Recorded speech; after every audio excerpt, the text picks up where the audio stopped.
আবেলি 3মান বাজিছিল। হঠাৎ মানুহজনলৈ এটা অচিনাকি নাম্বাৰৰ পৰা এটা ফোন আহিল।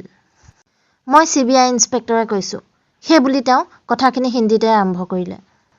মানুহজনক সুধিলে, আপোনাৰ ল'ৰা ক'ত? তেতিয়া মানুহজনে ক'লে, সি এতিয়া কলেজত। নহয়, আপোনাৰ ল'ৰা কলেজত নাই। আপোনাৰ পুত্ৰই 3 বন্ধুৰ সৈতে এগৰাকী যুৱতীৰ সৈতে অপকৰ্মত লিপ্ত হৈছে। আমি ৰেড মাৰোঁতে আপোনাৰ পুত্ৰ ধৰা পৰিছে। আৰু সেই ছোৱালীজনীৰ অৱস্থা ইমানেই বেয়া যে এতিয়া তাই কোমাত আছে। তেতিয়া মানুহজনে ক'লে, মই নিজে তাক কলেজত থৈ আহিছোঁ। এইটো কেতিয়াও হ'ব নোৱাৰে। তেতিয়া CBI ইন্সপেক্টৰে ল'ৰাটোৰ কান্দোন শুনালে। এয়া চাওক, আপোনাৰ ল'ৰা যদি ক্ৰাইম কৰা নাই তেন্তে ইয়াত কান্দি কান্দি কিয় বহি আছে? মানুহজনে ইফালৰ পৰা পুতেকৰ কান্দোনো শুনিলে। লগে লগে ল'ৰাটোৱে ক'লে, পাপা মোক বচোৱা, মই নিদোষী পাপা। মানুহজনে পুতেকে এনে কাম কৰিছে বুলি বিশ্বাস নকৰিলেও কিন্তু তাৰ কান্দোন শুনি বিশ্বাস কৰিবলৈ বাধ্য হ'ল। তেতিয়া মানুহজনে পুত্ৰৰ লগত কথা পাতিবলৈ বিচাৰিলে। কিন্তু তেওঁলোকে ক'লে, সি ইমানেই কান্দোনত ভাগি পৰিছে যে সি কথা পাতিব পৰা অৱস্থাত নাই। পুতেকৰ কান্দোন শুনি মানুহজনেও ওচৰ চাপি আহিল। মাকে কি হ'ল বুলি চিঞৰি উঠিল। ল'ৰাটোৰ দেউতাকে সকলোখিনি মাকক বুজাই ক'লে। এইবাৰ CID ইন্সপেক্টৰজনে ক'লে, আপোনাৰ ল'ৰা নিদোষী। আপুনি আহি তাক লৈ যাব পাৰে, কিন্তু কেইটামান চৰ্ত আছে। তেতিয়া মানুহজনে ক'লে, তেতিয়াহ'লে তাক এৰি নিদিয়ে কিয়? আপোনালোকে কিয় লগত ৰাখিছে? সি যদি নিদোষী, তাক এৰি দিয়ক। তেতিয়া CID ইন্সপেক্টৰজনে ক'লে, এনেকৈ এৰো বুলি এৰি দিব নোৱাৰি। কিছুমান নীতি নিয়ম আছে।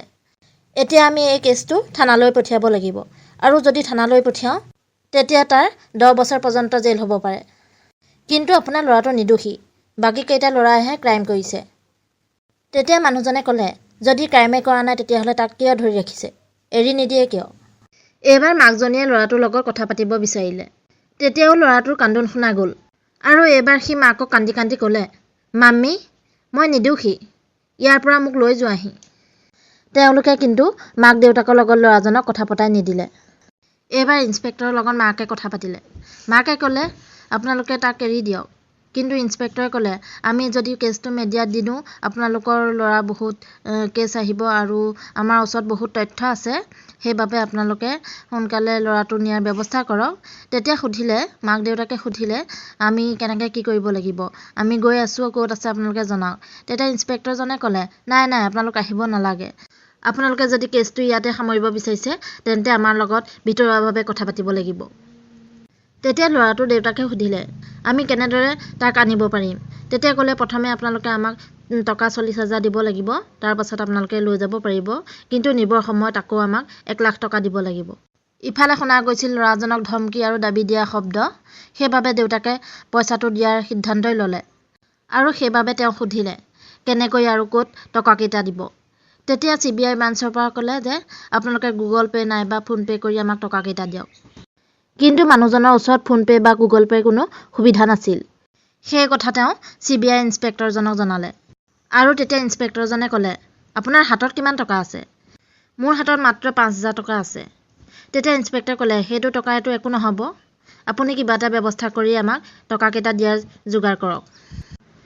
ইফালে CBI ইন্সপেক্টৰে ধমকিৰ সুৰত কৈ থাকিল, ফোন ডিছকানেক্ট নকৰিবি আৰু ইমিডিয়েট টকা পঠিওৱাৰ ব্যৱস্থা কৰ, নহ'লে আমি একশ্যন ল'বলৈ বাধ্য হ'ম। এইবাৰ সিহঁতৰ আপুনিৰ পৰা সম্বোধন তই হ'লগৈ, কাৰণ টকা দিয়াত অলপ পলম হৈছিল। ইফালে মাকে ল'ৰাটোলৈ এটা ফোন কৰিলে, কাৰণ তাৰ হাতত ফোন আছিল। ফোন আৰু মেছেজৰ যোগেদি গম পায় যে ল'ৰা কলেজতে আছে। আনকি মাকে ভিডিঅ' কল কৰিও সি ক'ত আছে দেখুৱাবলৈ ক'লে, কাৰণ মাকহঁতৰ বিশ্বাস ভাগি গৈছিল তাৰ প্ৰতি। ইফালে ইন্সপেক্টৰে ধমকি দিয়ে থাকিল তেওঁলোকৰ পৰা টকা বিচাৰি। ইফালে মাকে পুলিচলৈ এবাৰ ফোন লগালে।